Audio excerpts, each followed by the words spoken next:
Hello माय YouTube family, स्वागत आहे तुमचं आजच्या न्यू रेसिपीमध्ये। आज आपण बघणार आहोत झटपट तयार होणारे मेथीचे पराठे।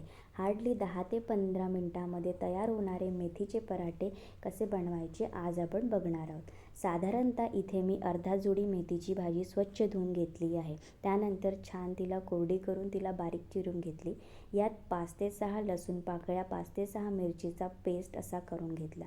साधारणतः 2 मीडियम आकाराचे टमाटर मी इथे किसून घेतले आहे। त्यात अर्धा चमचा जिरं, अर्धा चमचा तिखट, अर्धा चमचा हळद आणि चवीनुसार मीठ मी ॲड करून घेते। नंतर अर्धा जुडी मेथीसाठी 1.5 वाटी गव्हाचे पीठ इथे मी घेतले आहे। सर्व साहित्य एकजीव करून छान मिक्स करून घ्यायचे। पाण्याचा वापर शक्यतो टाळायचा, कारण मेथी धुवून वाळवली तरी त्यात काही प्रमाणात मॉइश्चर असतं, त्यामुळे पाण्याचा वापर कमी करूया। मी यात थोडेफार पाणी ॲड केलेले आहे। चला तर आपला मेथीच्या पराठ्याचं मिश्रण इथे रेडी झालेलं आहे। साधारणतः एवढ्या पिठाचे आपण 10 ते 12 पराठे आरामात बनवू शकतो।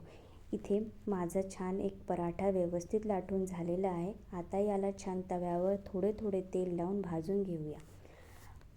अशीच नवनवीन आणि झणझणीत रेसिपी बघण्यासाठी माझ्या चॅनलला लाईक आणि सबस्क्राईब करा आणि भेटूया पुढच्या न्यू रेसिपीमध्ये। धन्यवाद।